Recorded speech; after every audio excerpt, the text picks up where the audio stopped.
Hey folks, welcome back to Live Impact News. We are checking in with the very latest on the ACC tournament, which is underway right now in Uptown as we speak. Our Danielle Stein is joining us right now to give us all of the details. Some interesting storylines, I think, already to talk about on the day, and of course, more games to come.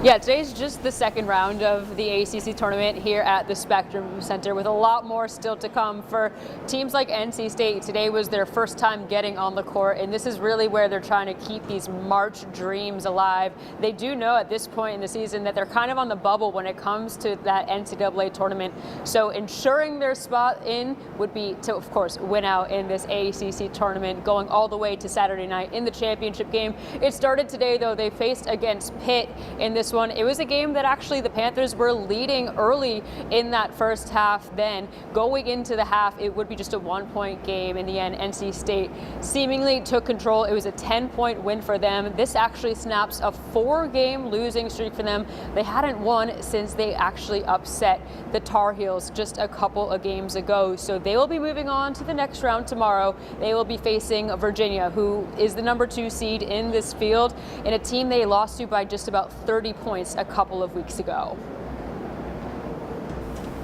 I am curious to see what the turnout is because, I don't live too far from this area, so on my walks I've been seeing a lot of fans. I even saw a Florida State shirt, and it took me a second to go, oh, what's that doing here in Charlotte? And then I had an epiphany. I'm just kind of curious what these games are looking like in the middle of the day. Yeah, I would say that especially the local teams, the ones from the Carolinas, are the ones that really seem to have a lot of the high attendance. So if you were to look around inside the arena during that opening game at noon, it was a lot of red and white for NC State with the Wolfpack fans, and we can only expect it's going to be even more heightened tomorrow when both UNC and Duke play for the first time. Those teams show up no matter what. They have fans who live in Charlotte. They have fans who are going to be coming in from that Raleigh-Durham area who want to see their teams. Both of them are top 4 seeds in this field, so they know that they're going to have good teams to be putting out there, and the fans are definitely going to be coming out to support them. And I guess as far as for tonight, what will you be looking forward to as far as, I'm not going to say your pick game, but what will you be keeping an eye on the most?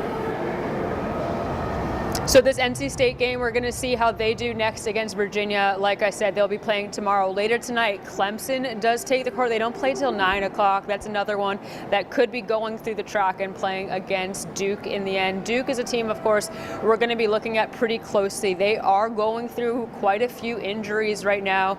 We do know that Caleb Foster is injured. He is having surgery. We also know that Patrick Gongba is also injured, so he's been a starter and one of their best players all season long. It'll be interesting to see how Duke handles this ACC tournament, whether they're going to be trying to preserve some of their guys in order to focus more on the NCAA tournament, or if they're going to try to win it out here too, because of course they have talent beyond just those players I mentioned who are injured. But we will see how they kind of approach those minutes and some of those efforts, knowing that, hey, they will be a 1 seed come Selection Sunday. Are you able to give us any insight on just the later tip for that? You said it was 9 o'clock. How does that impact the players? Have you ever heard, in not just maybe specifically this tournament, but in, past reporting where you've checked in with some of these teams, how they keep their energy up that late in the evening? I always think about this too when we cover West Coast games as well, when you talk about, pro games. Sure. But, have you heard anything on that front?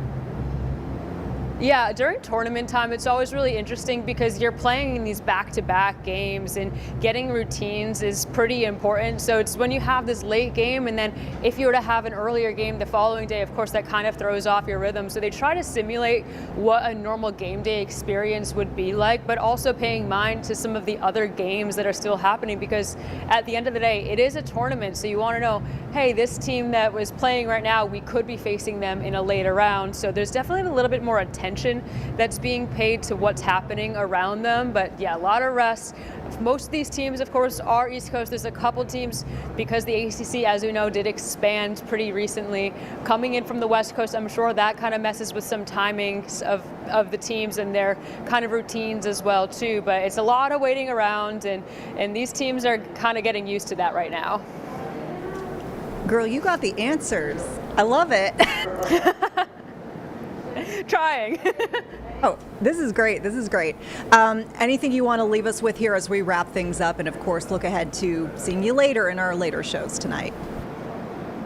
Yeah, so as we just wrapped up with NC State in that early slate, I actually just caught up with probably the biggest recent legend of the Wolfpack, DJ Burns. We all remember just a couple years ago the magic that he was able to pull off during March Madness.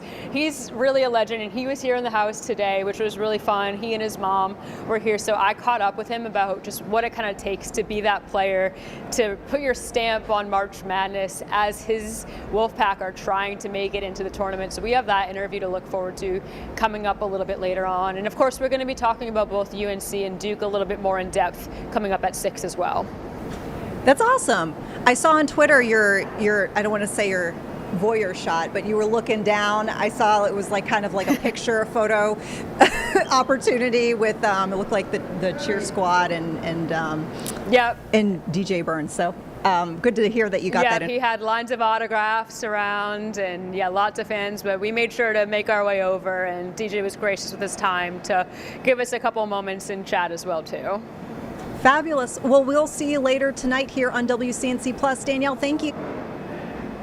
Thank you.